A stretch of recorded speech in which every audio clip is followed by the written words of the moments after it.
नमस्कार और the deep dive में आपका स्वागत है। आज हमारे पास जो स्रोत हैं वो अमेरिकी व्यापार नीति में आए एक भूचाल के बारे में है। भूचाल कहना बिल्कुल सही होगा। हाँ, मतलब बात सिर्फ जनवरी 2026 में लगे नए टैरिफ की नहीं है, बल्कि एक पूरी तरह से नई सोच की है, जहां व्यापार अब व्यापार नहीं रहा। वो एक भू राजनीतिक हथियार बन चुका है। बिल्कुल। और ये सिर्फ नीति में कोई छोटा मोटा बदलाव नहीं है। ये तो ऐसा है जैसे पिछले 50 सालों से चले आ रहे ग्लोबल ट्रेड के सारे नियम कायदे उठाकर फेंक दिए गए हों। सही बात है। तो आज हम यही समझेंगे कि इस नई दुनिया में जहां ताकत ही सबसे बड़ा नियम है, भारत जैसी शक्तियां कैसे अपना रास्ता बना रही हैं। तो आज की हमारी पड़ताल का मिशन है ट्रंप प्रशासन की अमेरिका फर्स्ट ट्रेड पॉलिसी की तह तक जाना। ये क्या है, कैसे काम करती है और इसका दुनिया और खासकर भारत पर क्या असर हो रहा है। हम इस नीति के 3 स्तंभों को समझेंगे, फिर जनवरी 2026 की कुछ हैरान करने वाली घटनाओं का विश्लेषण करेंगे और देखेंगे कि यह वैश्विक व्यापार प्रणाली के लिए क्या मायने रखता है। चलिए शुरू करते हैं। इस नीति की जो पहली और सबसे बुनियादी बात है ना, वो पारंपरिक अर्थशास्त्र को पूरी तरह से नकार देती है। ठीक है, तो चलिए इसे खोलकर देखते हैं। इस अमेरिका फर्स्ट पॉलिसी का पहला स्तंभ क्या है? पहला स्तंभ कहता है अनुचित और असंतुलित व्यापार को ठीक करना। अच्छा।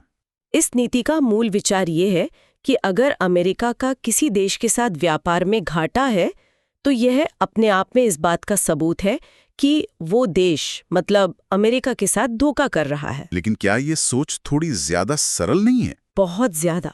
अर्थशास्त्री तो दशकों से कहते आए हैं कि व्यापार घाटे के कई जटिल कारण होते हैं, जैसे किसी देश की बचत दर और निवेश का माहौल। बिल्कुल। तो क्या ये नीति उन सभी तर्कों को पूरी तरह नजरअंदाज कर रही है? पूरी तरह से यह नीति उन सभी तर्कों को नजरअंदाज करती है। इसके लिए तर्क बहुत सीधा है। अगर हम आपसे ज्यादा खरीद रहे हैं और आप हमसे कम, तो मतलब आप गलत हैं, बस। अच्छा। और इसी सोच के आधार पर टैरिफ की दरें तय होती हैं। घाटा जितना बड़ा, टैरिफ उतना ज्यादा। और इसका सबसे बड़ा उदाहरण हमने अप्रैल 2025 में लिबरेशन डे घोषणा में देखा था। हाँ बिल्कुल। जहां सभी देशों पर 10% का एक बेसलाइन टैरिफ लगा दिया गया था, और भारत जैसे देशों जिनका अमेरिका के साथ व्यापार घाटा था, उन पर तो 50% तक का भारी भरकम टैरिफ थोप दिया गया। सही कहा। और ये सब एक खास कानून के तहत किया जा रहा है, जिसे international emergency economic powers act यानी मतलब IIEPA कहते हैं। IEPA। सोचिए, ये एक तरह का इमरजेंसी ब्रेक है। हाँ। जिसे देश पर असल खतरे जैसे युद्ध या आतंकी हमले के समय इस्तेमाल करने के लिए बनाया गया था, लेकिन अब इसका इस्तेमाल व्यापार घाटे जैसी आर्थिक बात के लिए हो रहा है। बिल्कुल। यही वजह है कि मामला सुप्रीम कोर्ट तक पहुंच गया है। हाँ। है ना, कि क्या आप हर समस्या के लिए ये इमरजेंसी ब्रेक खींच सकते हैं? हाँ। और यही इस पूरी नीति के कानूनी नींव पर एक बहुत बड़ा सवालिया निशान लगाता है। अब आते हैं दूसरे स्तंभ पर, जो चीन से जुड़ा है। यहाँ ये सचमुच दिलचस्प हो जाता है। आमतौर पर चीन को एक राष्ट्रीय सुरक्षा के लिए खतरे के तार पर देखा जाता है, लेकिन ये नीति उसे एक व्यावसायिक प्रतिद्वंदी यानी बिजनेस राइवल मानती है। हाँ। ये फर्क क्यों महत्वपूर्ण है? ये फैसिनेटिंग है, क्योंकि यहाँ लक्ष्य चीन के साथ व्यापार बंद करना नहीं है। अच्छा। बल्कि चीन पर अमेरिका की जो निर्भरता है, उसे ही एक सौदेबाजी की ताकत के रूप में इस्तेमाल करना है। मतलब टैरिफ को एक हथियार की तरह इस्तेमाल किया जा रहा है। एक हथियार की तरह, ताकि चीन से बाजार तक पहुंच जैसी व्यावसायिक रियायतें ली जा सकें। इसीलिए हमने देखा है कि चीन पर टैरिफ दरें किसी रोलर कोस्टर की तरह ऊपर नीचे होती हैं। हाँ, कभी बहुत ज्यादा, कभी कम। कभी 125% तक पहुंच जाती हैं, तो बातचीत के बाद घटकर 30% तक आ जाती हैं। ये एक लगातार चलने वाली सौदेबाजी है। तो पहले 2 स्तंभ तो दूसरे देशों से निपटने के बारे में, लेकिन क्या इस पॉलिसी में अमेरिका के अंदर कुछ बदलने की भी बात है? इसका कोई घरेलू एंगल भी है? हाँ, और वही इसका तीसरा स्तंभ है, उत्पादन शक्ति के माध्यम से आर्थिक सुरक्षा। ओके। इसका मूल मंत्र है कि असली आर्थिक सुरक्षा सिर्फ मजबूत घरेलू विनिर्माण क्षमता से ही आ सकती है। अच्छा। इसीलिए स्टील, एल्यूमिनियम, सेमीकंडक्टर और यहाँ तक कि ट्रकों जैसे उत्पादों पर राष्ट्रीय सुरक्षा के नाम पर सेक्शन 232 टैरिफ्स लगाए गए हैं। लक्ष्य साफ है, उत्पादन को वापस अमेरिका लाना, जिसे रीशोरिंग कहते हैं। बिल्कुल।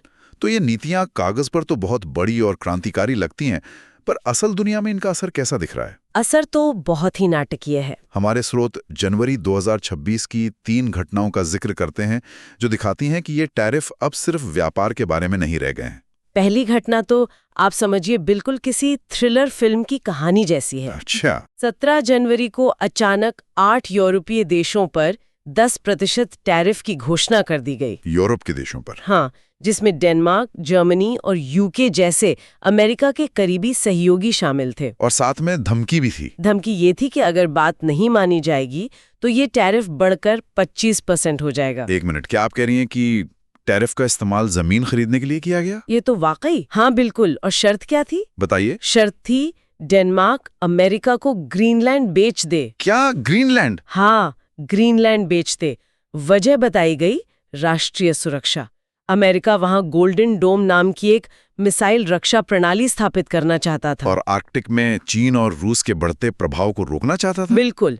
ये एक ऐसा कदम था जो पहले कभी नहीं हुआ था, जहां एक आर्थिक हथियार का इस्तेमाल सीधे सीधे जमीन पर कब्जा करने के लिए किया जा रहा था। इसका नतीजा क्या हुआ? क्या यूरोपीय देशों ने ये बात मान ली? नहीं, बिल्कुल नहीं। यूरोपीय संघ और नाटो ने मिलकर इसका जबरदस्त विरोध किया। उन्होंने इसे गठबंधन पर हमला बताया और इस समन्वित दबाव का असर हुआ।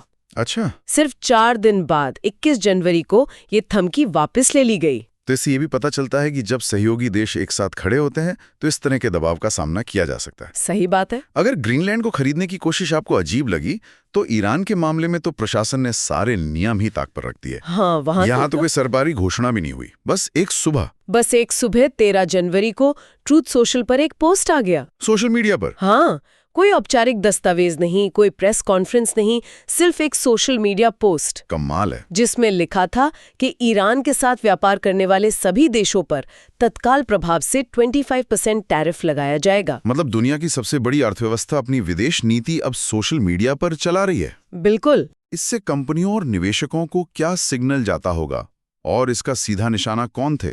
निशाना साफ था, ईरान के सबसे बड़े व्यापारिक भागीदार, यानी चीन और भारत। हाँ, चीन पर तो पहले से ही टैरिफ थे, लेकिन भारत के लिए ये एक बहुत बड़ी मुसीबत थी। क्योंकि भारत पर पहले से ही 50% टैरिफ लगा हुआ था। हाँ, जैसा हमने बात की, व्यापार घाटे और रूसी तेल खरीदने की वजह से। तो अगर ये 25% और जुड़ जाता तो कुल टैरिफ 75% तक पहुंच जाता। बाप रे, 75%! ये भारतीय निर्यातकों के लिए तो कमर तोड़ देने वाला होता। बिल्कुल। तो ये सिर्फ ईरान को अलग थलग करने की कोशिश नहीं थी, बल्कि दुनिया के बाकी देशों को अमेरिकी विदेश नीति मानने के लिए मजबूर करने का एक तरीका था, है ना? आप बिल्कुल सही समझे। ये विश्व व्यापार संगठन यानी WTO के नियमों को पूरी तरह से दरकिनार करते हुए अमेरिकी प्रतिबंधों को एक तरफा तरीके से पूरी दुनिया पर लागू करवाने का जरिया बन गया है। अब तीसरी घटना पर आते हैं, जो भविष्य की एक झलक दिखाती है। ओके। इसे पैक्स सिलिका सप्लाई चेन कहा जा रहा है। मैक्सिलिका, ये सुनने में किसी साइंस फिक्शन फिल्म के नाम जैसा लगता है। ये है क्या? आप इसे AI, सेमीकंडक्टर और महत्वपूर्ण खनिजों के लिए एक तरह का VIP क्लब समझ सकती हैं। VIP club? हाँ, विचार ये है कि जो देश इस क्लब के सदस्य हैं, यानी अमेरिका के विश्वसनीय भागीदार, उन्हें इन महत्वपूर्ण टेक्नोलॉजी की सप्लाई चेन में प्राथमिकता मिलेगी। और जो बाहर हैं? जो बाहर हैं, उन्हें न सिर्फ टैरिफ का सामना करना पड़ेगा, बल्कि उन्हें इन जरूरी सप्लाई चेन से बाहर भी किया जा सकता है। तो ये असल में दुनिया को टेक्नोलॉजी के आधार पर 2 गुटों में बांटने की एक स्पष्ट कोशिश है। बिल्कुल। तो ये सब सुनकर ऐसा लग रहा है कि भारत इस पूरी रणनीति के चक्रव्यूह में फंस गया है। हाँ, एक तरफ वो अमेरिका का एक प्रमुख रणनीतिक सहयोगी है और दूसरी तरफ उस पर ही सबसे ज्यादा दबाव डाला जा रहा है। आप बिल्कुल सही कह रहे हैं। भारत पर इसका असर बहुत गहरा और जटिल है। और 50% टैरिफ का असर तो दिखना भी शुरू हो गया था। हाँ, स्रोत बताते हैं कि मई से सितंबर 2025 के बीच सिर्फ 4 महीनों में अमेरिकी बाजार में भारतीय निर्यात 37.5% तक गिर गया। 37.5%? हाँ, बहुत ज्यादा है ये। हाँ। कपड़ा, रत्न और आभूषण और ऑटो पार्ट्स जैसे क्षेत्र बुरी तरह प्रभावित हुए। लेकिन फिर 23-24 जनवरी को अमेरिकी ट्रेजरी सचिव स्कॉट बेसन के एक बयान ने सब कुछ चौंका दिया। उन्होंने क्या कहा था? उन्होंने कहा, और मैं उनके शब्दों को कोट कर रही हूँ, भारत पर हमारा 25% टैरिफ एक बड़ी सफलता रही है। 1 मिनट, सफलता? हाँ, उन्होंने आगे कहा, रूसी तेल की भारतीय खरीद ढह गई है। मुझे लगता है कि अब उन्हें हटाने का एक रास्ता है। ये तो बहुत बड़ा बयान है। इसका क्या मतलब निकाला जाए? अगर हम इस बयान का विश्लेषण करें तो ये इस नई नीति का पूरा सार बता देता है। कैसे? ये साफ करता है कि टैरिफ का उद्देश्य भारत को स्थायी रूप से सजा देना नहीं है, बल्कि उसकी नीति को बदलने के लिए एक सौदेबाजी का जरिया है। संदेश साफ है। क्या आपने हमारी बात मानी? हाँ, आपने रूसी तेल का आयात कम किया। अब अगर आप हमारे साथ बैठकर द्विपक्षीय व्यापार वार्ता पूरी करते हैं तो हम ये 25% का दंड हटा सकते हैं। ये पूरी तरह से एक लेन देन वाला ट्रांजैक्शनल रवैया है। बिल्कुल। और ऐसा तो नहीं है कि भारत सिर्फ चुपचाप ये सब स्वीकार कर रहा है। स्रोतों से पता चलता है कि भारत ने भी अपनी तरफ से कई रणनीतिक कदम उठाए हैं। बिल्कुल, भारत ने एक बहुआयामी रणनीति अपनाई है। जैसे? पहला, यूरोपीय संघ के साथ एक मुक्त व्यापार समझौते को तेजी से अंतिम रूप देना, ताकि अमेरिकी बाजार पर अपनी निर्भरता कम की जा सके। सही। दूसरा, ब्रिटेन, न्यूजीलैंड और आसियान देशों के साथ नए समझौते करके अपने व्यापार में विविधता लाना। मतलब एक ही टोकरी में सारे अंडे न रखने की कोशिश। हाँ, और घरेलू स्तर पर भी कुछ हो रहा है। Make in India? हाँ, मेक इन इंडिया अभियान को और मजबूती दी जा रही है ताकि भारत अपनी जरूरतों के लिए ज्यादा आत्मनिर्भर बन सके। लेकिन सबसे दिलचस्प बदलाव भू राजनीतिक स्तर पर दिख रहा है। अच्छा। अमेरिकी दबाव के जवाब में भारत रूस और चीन के और करीब जाता दिख रहा है। जैसा कि ब्रिक्स और शंघाई सहयोग संगठन यानी SCO जैसे मंचों पर उसकी बढ़ी हुई सक्रियता से पता चलता है। बिल्कुल, ये एक तरह से दुनिया को ये संदेश देना है कि भारत के पास और भी विकल्प है। तो अगर हम इन सब टुकड़ों को जोड़कर देखें तो ये सिर्फ कुछ देशों के बीच टैरिफ की लड़ाई नहीं है। नहीं, ये उससे कहीं ज्यादा बड़ा है। ये तो वैश्विक व्यापार की पूरी व्यवस्था को ही बदलने की कोशिश है। ये बिल्कुल सही अवलोकन है। हम दशकों पुरानी एक नियम आधारित प्रणाली से एक नई शक्ति आधारित प्रणाली की ओर बढ़ रहे हैं। क्या मतलब है इसका? नियम आधारित बनाम शक्ति आधारित? देखिए, दशकों तक विश्व व्यापार संगठन यानी WTO के तहत व्यापार के नियम सभी देशों के लिए कमोबेश एक जैसे थे। अगर कोई विवाद होता था तो उसे सुलझाने की एक तय प्रक्रिया थी। सही। और अब इस नई शक्ति आधारित प्रणाली में क्या हो रहा है? ताकतवर देश, खासकर अमेरिका, एक तरफा तरीके से टैरिफ लगा रहे हैं और अपने लक्ष्य हासिल कर रहे हैं। नियम अब उतने मायने नहीं रखते जितनी द्विपक्षीय सौदेबाजी और राजनीतिक इच्छा शक्ति।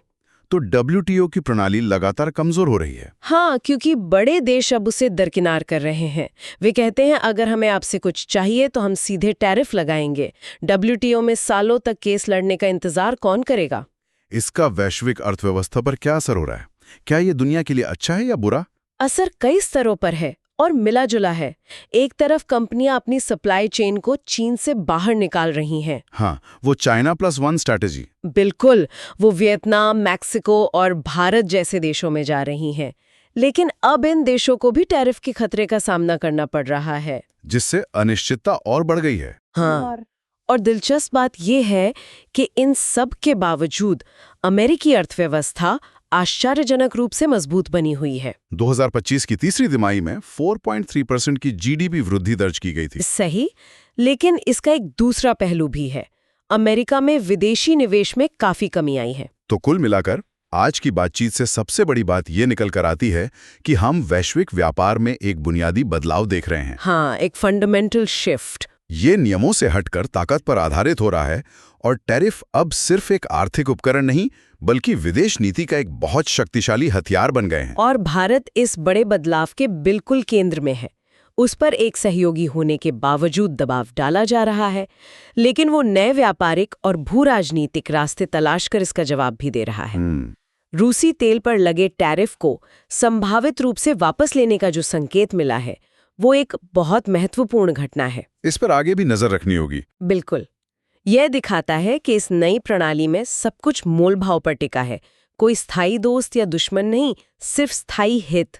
हमारे स्रोतों में इस नई प्रणाली को दी जा रही कानूनी चुनौतियों का भी जिक्र है, विशेष रूप से IAEPA कानून के इस्तेमाल पर सुप्रीम कोर्ट में जो मामला चल रहा है। हाँ, वो बहुत महत्वपूर्ण है और ये हमें सोचने के लिए एक बहुत बड़े सवाल पर छोड़ जाता है। सवाल यह है कि अगर इस पूरी शक्ति आधारित प्रणाली की कानूनी नींव ही ढह जाती है, मतलब अगर सुप्रीम कोर्ट यह फैसला देता है कि राष्ट्रपति इस तरह से इमरजेंसी शक्तियों का इस्तेमाल नहीं कर सकते, तो क्या होगा? हाँ, तो क्या होगा?